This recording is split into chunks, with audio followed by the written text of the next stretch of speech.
welcome back to another edition of GNAT-TV's In-Depth series. I'm Andrew McKeever, and today is Friday, October 10th. It's a real pleasure to be here in our virtual studio with Professor Matt Dickinson, who is a professor of political science at Middlebury College. He has published several articles on the presidency and Congress, presidential decision-making, and presidential advisors. His current book project, titled The President and the White House Staff, People, Positions, and Processes, 1945 to 2016, examines the growth of the presidential staff in the post-World War II era. We're having a bit of a special show today because next week is going to be Free Speech Week. It'll be celebrated from October 20th to October 26th here on Community Access Television. And so we wanted to have someone come in to talk to us about what is actually involved in free speech. And I could think of no better person than Professor Dickinson to walk us through some of that. Very complicated terrain, but one that has certainly been in the news a lot lately. And Professor Dickinson, first of all, welcome back to GNAT. It's been far too long since we've had you on the show. And thank you again for making the time for this conversation. I guess, why don't we just start on a real basic level with all this. What is free speech? I mean, are there boundaries to it? Some speech is not considered either legal or morally correct, I guess. That famous Supreme Court decision back in the 1920s held that you can't shout fire in a crowded theater and cause a ruckus and people could get hurt. But free speech is a very broad and difficult to kind of get a handle on kind of idea. So I wondered, when you hear that term, what do you think it comprises?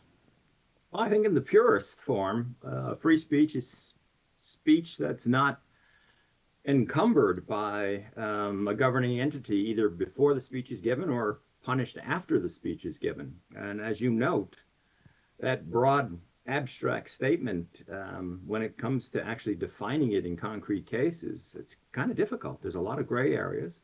Certainly in the United States, where we pride ourselves on an almost absolutist commitment to free speech and freedom of the press. That's only a recent development. And even now, it's not absolute. There are limits on free speech in the United States. Well, I mean, there are certain things, I guess, like incitement to riot or fighting words or hate speech, sedition that are considered beyond the pale. I guess, when do you think free speech would become like something like hate speech that could be legally prescribed in a court? Well, in the United States, in contrast to, say, the European communities, there is no hate speech that is under federal law or state law. There's not a separate category of hate speech. The court has ruled repeatedly that even speech that we might find hateful is protected from government infringement.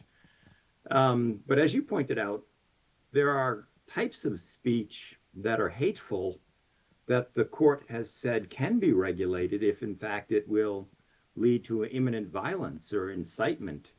And there the government does have a compelling state interest to regulate that.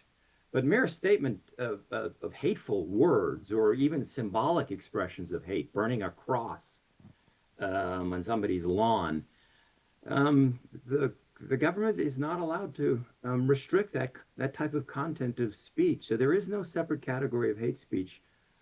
Now, private entities can have their own speech codes, and there you might find at a private university, there are restrictions of speech that they consider hate speech. But that's not a category of speech that's separate from other types of speech under federal law. No, is the federal law, in that case, the First Amendment is in the Constitution, which guarantees freedom of speech, freedom of press? Yeah, I mean, the First Amendment obviously is the governing authority when it comes to matters of free speech. And initially, obviously, it wasn't part of the Constitution. It came in as a series of those 10 amendments that we commonly call the Bill of Rights. But it has become the bedrock protection of speech. But of course, it's had to be interpreted again and again. And as you well know, there's been periods in American history, particularly during times of war, when that First Amendment right has been limited by the government. And some argue that we're entering another period in which the government seems a little more willing to restrict certain types of speech. I was interested in the point you were making there a moment ago about how private organizations or universities, private colleges like Middlebury, can create their own codes of speech. Are those codes of speech typically a little more restrictive or more specific, perhaps, about certain types of speech or actions that the university won't tolerate? I think they are. Speech that is determined to be harassing speech, targeting a particular individual, that tends to be frowned upon in communities like college communities. And you can understand why in the willingness to tolerate speech that might be viewed as harmful. Colleges are a little less tolerant because of the close nature and the interaction of individuals. You're trying to form a community here that is open and diverse and inclusive. And speech that targets individuals that might otherwise be protected in a public setting from government restrictions, private colleges think they have a stronger interest in preventing some of that. Mm-hmm. But most colleges, public or private, model their speech code as much as possible on the First Amendment, because the other side of the coin here is that the reason we have free speech is the marketplace of ideas is supposed to, over time, lead us towards greater enlightenment, right? And so that's the whole purpose of allowing speech. And you can see why that's crucial in a community of learning. The free exchange of ideas is the essential portion of a liberal arts education. Now, I know you had an experience with a free speech episode in Middlebury, and there's been several, well, that's not several, but a couple of instances. I'm thinking back to the event back in 2017 when Charles Murray, a noted political writer, was going to come but wasn't able to deliver a speech then. That caused a bit of a ruckus at the time. And you also had an experience with a free speech situation with the school. I wondered if you could talk about that and tell us about that situation, what happened there. Well, in the more recent case, the college, a group of what's called the Alexander Hamilton Forum, which is a forum that brings in speakers, often speakers espousing views that you don't hear on a very liberal-leaning campus like Middlebury College. This particular speaker was a Polish politician, a conservative, somebody who was against, for instance, same-sex marriage. He had been invited to give a speech which was about a book he wrote, ironically, a book criticizing liberal democracies for their tendency to enforce consensus on dissenting views. He flew all the way over from Poland to give this speech, and at the last moment, the college, understandably in response to growing evidence that the student body was not happy about this speaker coming, decided he was a security risk, and it would cost too much money to ensure his safety and student safety, even though in their defense, the students had learned from the Charles Murray incident and said, we are going to protest, but we are not going to shut down his speech. The college didn't take that risk, and so the college, at the very last moment, announced publicly that we were not going to allow this speaker, a man named Rizard Legato, to speak on campus. And so he was stuck in a hotel room. And my enterprising students in my small seminar had the bright idea of, well, let's bring him to your class, Professor Dickinson, and have him give us a mini lecture there. And being the naive professor that I am, I thought this was a wonderful learning opportunity. And so we invited him. And I had forgotten about something called the cell phone. And one of my students blasted out a message to the college community saying, essentially, hey, Professor Dickinson has invited this controversial speaker to his seminar. So what started out as what I thought was a private little discussion turned into a semi-public one as students began streaming in. One student was live streaming, unknown to me. And so there was a fallout from this, as you might expect, Andrew. The college wasn't happy with me.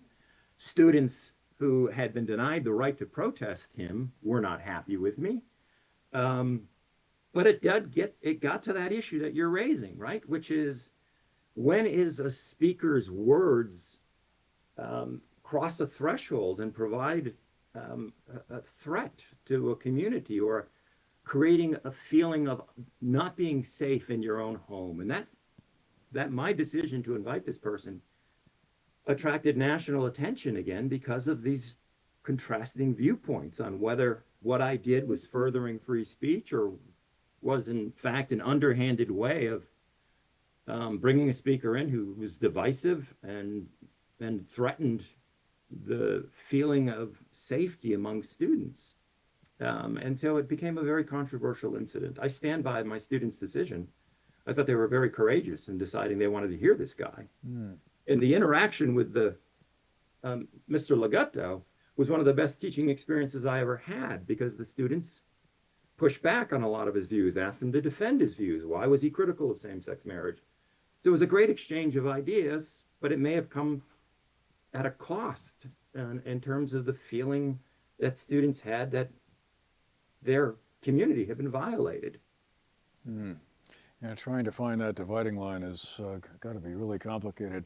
I guess I just wondered, just to kind of zoom out a little bit from there, do you feel as a general rule that political speech is less free now than it was, let's say, 10 or 20 years ago, or somehow different? I mean, I'm thinking a bit, as you were talking there, about the situations that erupted on several college campuses following the start of the war in Gaza a couple of years ago. Universities like Columbia and several others were the site of some upheavals, and it was very difficult to kind of know where that boundary line was. But in general, do you think political speech is a little bit more, people are more sensitive about what those boundaries are now than might have been the case at some point in the not so distant past? I think the word sensitive is correct. The effort by government to restrict speech has gone through these waves, and particularly during periods of war, even the Cold War, you've seen the government backsliding a little. But I think the advent of social media and the ability to identify speech that individuals made thinking it would be relatively private, or at least it would not get public exposure, and suddenly it is, I think that has renewed discussion about what are the limits to free speech. And as you well know, a lot of college professors began worrying that things that they were saying in classrooms were going to get them into trouble. But now even we've seen recently private expressions by college professors regarding, for instance, the Charlie Kirk assassination, that they haven't uttered in the context of teaching, but simply as on their social media, has gotten them in hot water. And so I just think social media has created a lot more difficulties on where you draw the line here. Well, you anticipated a question I was going to throw your way about social media and its impact on that, because it does seem that when speeches, like in a classroom or anywhere, gets amplified, and all of a sudden, within an hour, 10 million people have heard it. It creates a whole different dynamic altogether than certainly I think what the Founding Fathers might have intended when they were crafting the First Amendment.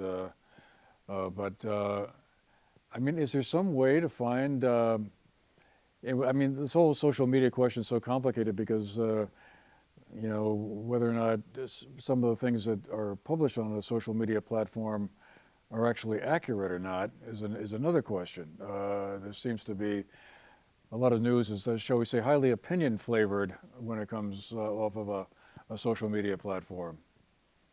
Yeah, I mean, this is something governments have been struggling with, certainly during the COVID crisis. The ability of individuals to raise questions about treatments and discuss the origins of the COVID virus, and the government had, and the Biden administration in particular, were concerned about the spread of misinformation, and they had a very real interest in mitigating misinformation that might reduce government efforts to stop the spread of COVID. But where do you draw that line? It turned out some of these things that they thought were misinformation and they were discouraging the tech companies from broadcasting turned out to actually be legitimate questions. How effective was the vaccine? What is the best way to mitigate the spread? Maybe closing elementary schools was something we should have debated. Even the origins, it turns out, government agencies themselves are divided on whether this was man-made or not. And so you can see the problem when the government is trying to balance its efforts to protect its citizenry from misinformation. One person's misinformation is the other's unconventional thinking that might become the conventional thinking down the road. And so the Biden administration, it didn't censor the tech companies, Facebook and Twitter, but it strongly suggested they should be engaging in self-censorship, and they did. And now we've heard from testimony before the House, and is that they regret doing that. But it's always the case when there's a crisis. Governments often act first, and then more prudent voices come in later. And social media is just another arena in which we're seeing that happen. But I just think it raises the stakes because people can say things instantaneously, and they can get into these feedback circles where algorithms continue to feed them information that's probably wrong, and people have these communities in which they believe it. And that raises the stakes, I think, in a way that we haven't had to deal with before. And I think governments are working out how to do this. And of course, the most recent case is the Trump administration, with the chair of the FCC, openly speculating that if these provocateurs on the left are saying things that are going to lead to violence, maybe we ought to be pulling the licenses of some of the outlets that are giving a platform for these people. And you can see how that could go down a slippery slope. Yeah, I guess that's a reference here to the Jimmy Kimmel affair. Yeah.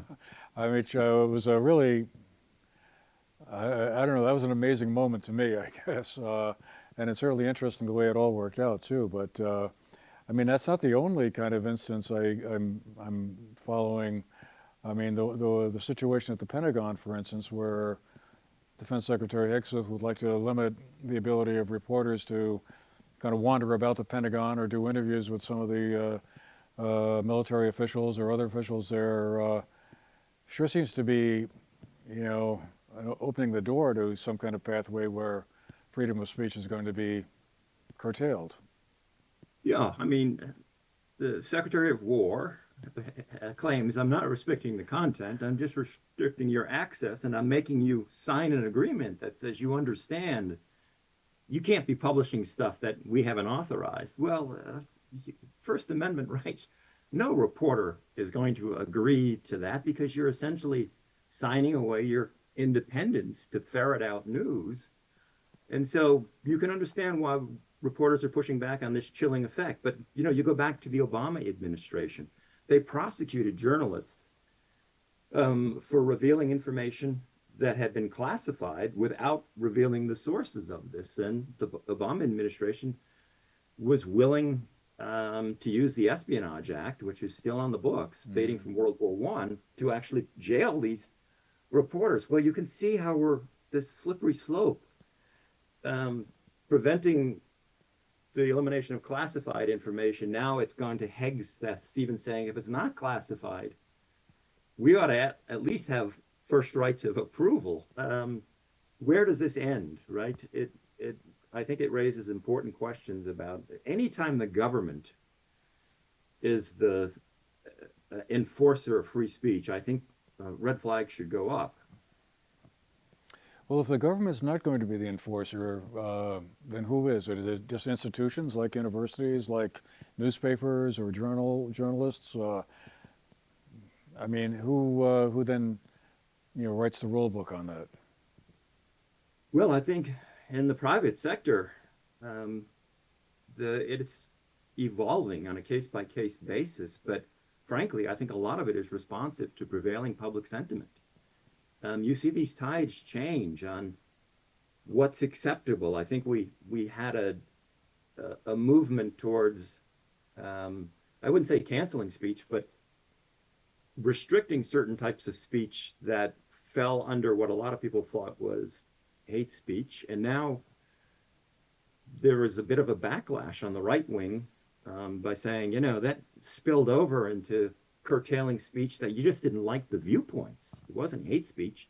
It was just political speech or content you didn't like. And now that the right wing is in some sense in authority, they suddenly have decided, oh yeah, maybe some speech should be restricted. And so, the I think the prevailing sentiments here shift, and that has been one of the concerning things about the willingness of private entities, whether it's corporations or colleges, to restrict speech, because you're really not sure what the boundaries are. One day, something you said is viewed as acceptable, and then through this tidal wave of social contagion, suddenly that type of speech is not acceptable, and the brunt of social pressure is brought on you, and you are effectively socially canceled, and in some cases fired from your job or suspended. It's really an uncertain time. I wanted to ask you a bit about Charlie Kirk. You mentioned him there a moment ago. There's so many spin-offs from that whole tragic assassination that happened there a few weeks ago. As you were talking there, I was thinking that there's also been, I guess, word has gone out from Washington to that anyone who spoke ill of Charlie Kirk in the wake of his assassination should get fired, which I thought was kind of a remarkable thing I hadn't heard about before. But let me just get back to my initial question here, which what are your thoughts on what Charlie Kirk was doing in terms of his tours through campuses and the Prove Me Wrong tour or whatever? That seemed on the surface anyway to be, a really great, legitimate attempt to kind of spark conversations across ideological lines and do it in a free speechy kind of way. Was that your feeling about what he was up to, or is it a more complicated picture? Well, I agree with you that his effort to go into the lion's den of largely liberal student bodies and confront them was better than the alternative, which was not preventing him from speaking. He wasn't really engaged in deliberation of ideas. There wasn't a give and take. He was, and this gets to some of your previous questions about where these lines, he was often designed to provoke as much as to educate. And so I think some people thought this was a useful exercise. Some people thought it was a deliberate attempt to provoke. And so the question is, how do you respond to that? And I think the individuals who believe in free speech said, well, if you didn't want to be provoked, don't go to Charlie Kirk's speeches, because the fact is students went. And that I thought was beneficial. If they wanted to hear him and confront him, you weren't going to change his mind. But I think there was probably some virtue in what he was trying to do there, even if you didn't agree with what he was saying. But what you've seen here is conservatives now using his assassination as a pretext for saying anybody who disagreed with what he said was implicit in him getting killed. And, that's a worrisome thing when you see professors saying, I didn't want this man dead, obviously, but frankly, he had it coming, or something to that effect, and getting punished for it. I think we should be worried about that. In the minute or so we have left, I just wanted to ask you real quick about one current situation involving free speech, I guess. It's kind of an interesting one. The Supreme Court is hearing a case called Childs versus Salazar. It comes out of Colorado, where a therapist is contesting a conversion therapy ban that the state legislators put through. I guess this is a very current case, so I'm not sure if you've been following this yet or not, but I guess I just wanted, you should make an interesting argument that by not being allowed to speak to folks who might be considering a gender change, that's violating her free speech if she can't discuss those sorts of things. Does that sound reasonable? Yeah, well, I didn't listen to the full testimony, the oral arguments here. I've read excerpts of them. And so I want to be careful, but I think this is a further illustration of what you and I have said. It's one thing to say you have almost near absolute protection for what you say. It's another thing to try to implement that. In this case, states have long regulated medical practices. And so when this therapist is engaging in therapeutic speech, is that medical practice, which can be regulated by the state, or is that articulating a set of values in which is under free speech protected types of speech? The court, I think, is struggling with this. And in the immediate context, I think that's where that case is going to turn, on whether the majority think this is an expression of free speech or it's a very legal effort by a state to regulate a medical practice. But the broader question is, as you and I have talked about in this last half hour, where are the practical limits on free speech? When does the state's compelling interest to protect us against misinformation, to regulate therapeutic practices, to prevent the incitement to danger, all of these other types of limits, libel, we haven't even got into libel charges. When does the state's interest in protecting against those types of damages to communities and individuals override your free speech rights? There's no absolute clear line. They're often on a case-by-case basis. And that's probably been the way it's been since time immemorial, I suppose. It's just what are the norms of the times and the standards of a particular historical moment. But that seems to leave a lot of wiggle room for what is or what is not okay. I'm sure it's a question that will be discussed for a few millennia longer, I suppose. But anyway, I hope we have the speech, Andrew, to discuss it. That's the important thing. Yeah, that's true. That we can still discuss it. That's what matters, and we'll certainly be keeping our eyes on that. Well, I guess we'll have to leave it there for today, Professor Dickinson. But once again, thank you very much for making the time for this conversation. And Free Speech Week will be going on from October 20th to October 26th, and I'm sure you'll be hearing more about it here on GNAT as well, and I'm sure elsewhere. So, again, thank you very much, Professor Dickinson. Thank you, everyone who's shared part of your day with us.